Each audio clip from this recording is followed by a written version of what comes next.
Hey guys, I think I've recovered enough to try to get some more stuff done on this little project.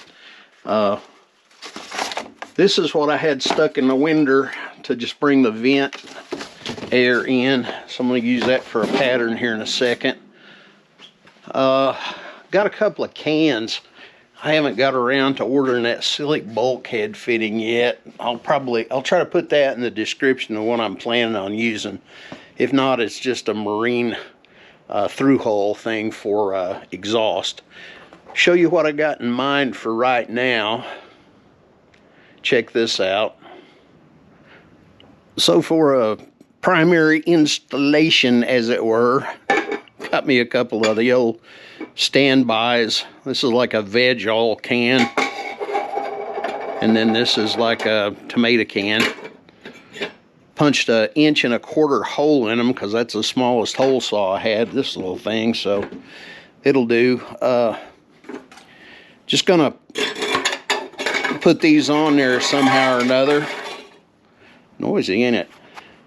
So that'll get me through the wall, or through the piece of plywood that I cut for the window. And I'll probably slice this on the outside and just peel over some little leaves of it to put onto the plywood to hold it in place. Nothing too slipshod, but still pretty slipshod. So anyway, I think that'll work. I'll get that and show you what it looks like when I get it stuck in there.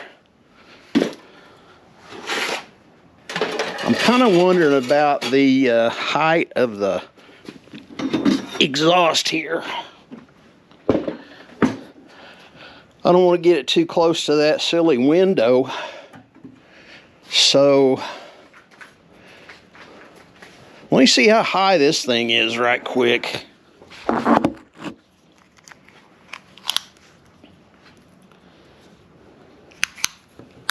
Handy dandy little pocket tape. So it only clears it like 1.25 inches.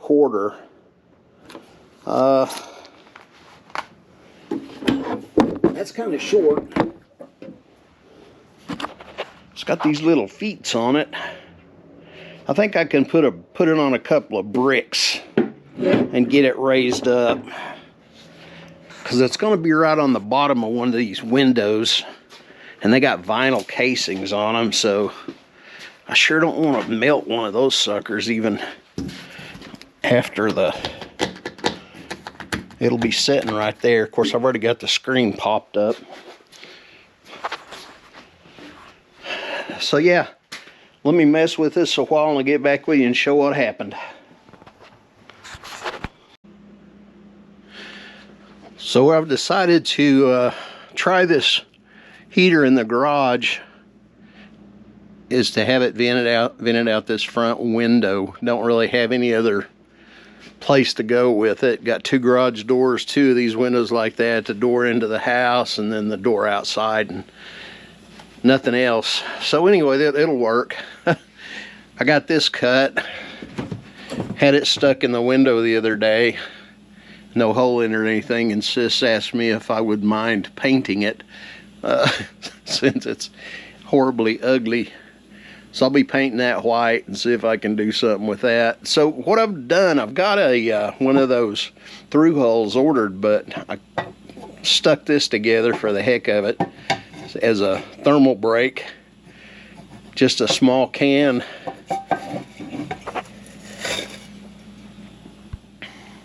Just a small can inside a bigger can. I put that Chore Boy stuff on there just to shim it so it wouldn't fall on the side. I'm gonna run this on there, run the exhaust out the window, and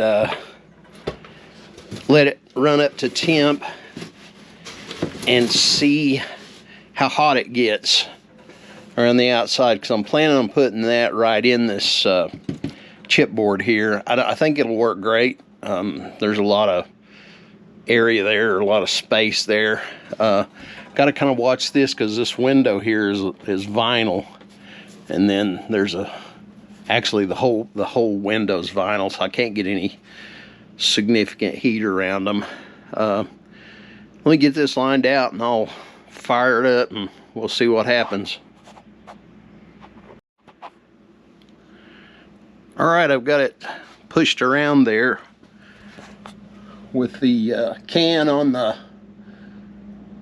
plywood shelf and pointed outside good. I went ahead and put a little elbow on here so it'd blow out in here. It's like almost hot in the garage. December 26th, it's 66 degrees, which is pretty unheard of here in Middle Tennessee, but I'll take it. I didn't mention on the other videos that I had this little unit. Not sure if it works off and on. It should be fired up and should be ready to go. I think I used it to turn up the heat on it the other day. There we go. I guess if you push on, it works better than pushing off if you want to turn it on. Anyway, we'll let this thing go through its bust out. Fire up at 5,000 and take some temperature readings. I think I've been running this about an hour, and it's pretty noisy, so excuse the noise here. I'm gonna go try to get some readings on it. Right up against the body of the unit where the exhaust comes out, it's running right at 300 degrees. I don't know if that's gonna focus or not, but yeah, well, anyway, it was like 300 degrees. Right there on that rim of it is almost 300. I suppose from the heat radiating off of that mostly. If you move into the body of it a little bit, in the middle here, it's like 120, 130 degrees. Get up to this end and it climbs to about 150. And then the pipe coming out of it is 200. So it's cutting it down 80 degrees or so from there and cutting it down about 150 degrees from there just into the middle of it. I think it'd be fine to mount that in the middle of the board. I may need to move the unit up a little bit to clear the vinyl. With the pipe right over the vinyl, it's running 110, 115, so that's nothing. It's gonna get hotter than that in the summertime.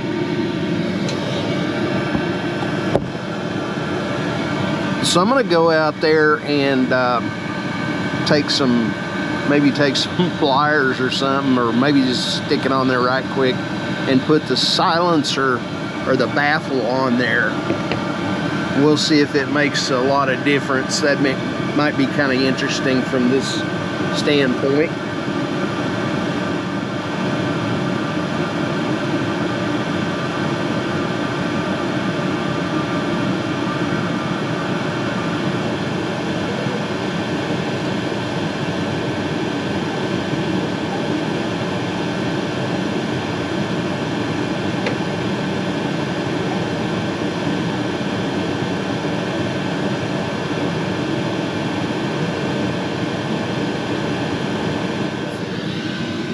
It sounded a lot quieter from the outside. Let's go over there and let's go outside and pull it off of there and see if I can show you the difference there.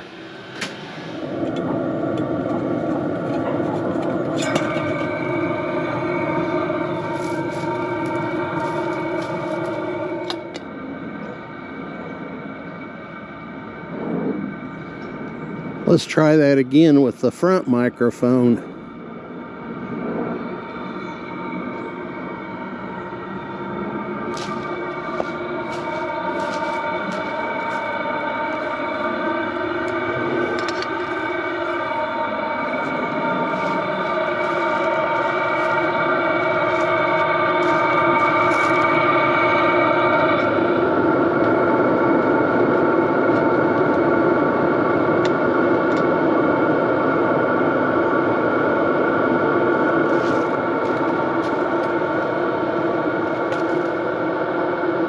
Interesting.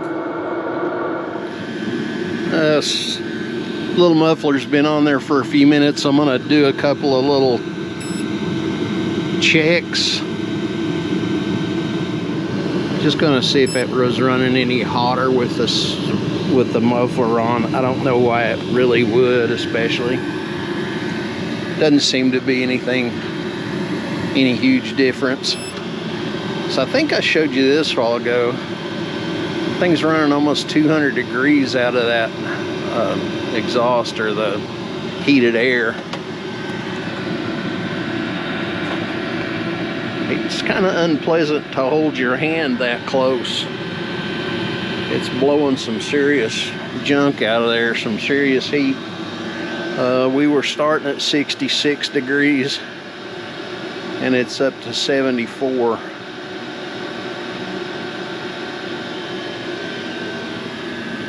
I don't know, I think it's gonna work out pretty good.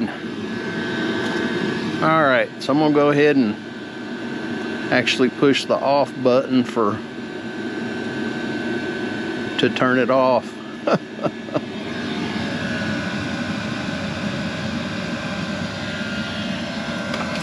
It's kind of interesting. I didn't expect the ignition electrode to be on still yet.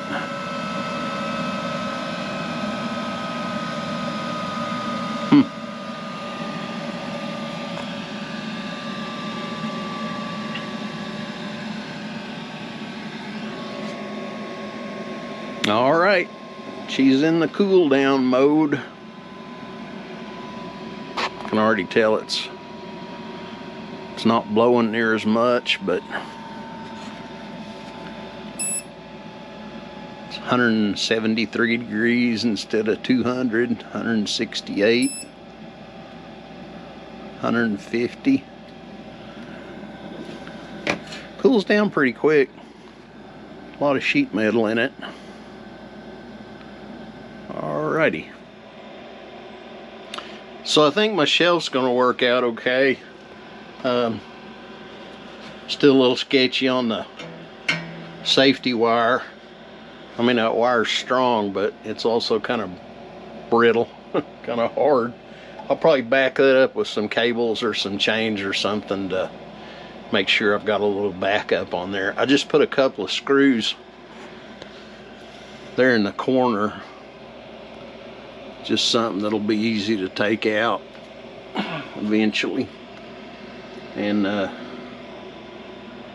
fill right quick when I get to not needing this anymore. I think it'll work out pretty good for my fan too. I'll kick that thing open and plug the fan in and pull some air through from the door. All right, well, that was glad to get that shelf built. That was kind of a nothing, but took me a little bit. Now I've got to get the vent on the outside. I believe I'm probably going to go with a flat piece of sheet metal and put around that silly little can that I built, just to be on the safe side. 150 degrees, it's not really much. I mean, it's not like the OSB is going to bust into flames on it, but I like to be overly safe. I'm really paranoid about that exhaust heat where it comes out because it's hot. 300 degrees right there at the nose of it, and yeah, that could catch something on fire. I'll probably have to raise this thing up a little bit. It's got 4 little legs on it. I could probably put them on a couple of pieces of 2x4s to raise them just that much more. Think it'll work out okay. Appreciate you dropping by and checking on me. Next thing I'll probably mess with is grafting it into the side of the old GMC. Get a chance to do some piddling around in it and working on it here pretty soon. And we got cold weather coming in Monday or Tuesday. Probably just put it up here on the side until I get this redone. I've got the original grill that went in through the back of the refrigerator, and I'm thinking I'm going to put that on there because it'll look a lot better. There's where the old propane furnace is. Still need to bust that off. There's a possibility I could replace that whole section with the water heater and the furnace with diesel type components. I don't know. I bet the dang water heater is bad too. It's had some jury rigging done to some of the circuitry on it. I think they added a electrical plug on it when I had it apart and was looking at it. Like in there where it went into the drain originally, they put a electro element in there. It may work like a champ, it may not ever work again. Hot water's nice, but you know, not like you gotta have it, I guess. Anyhow, like I said, thanks for dropping by, I appreciate it. Hope you had a good holidays. Check back with me from time to time. We'll play with some other stuff. Take her easy.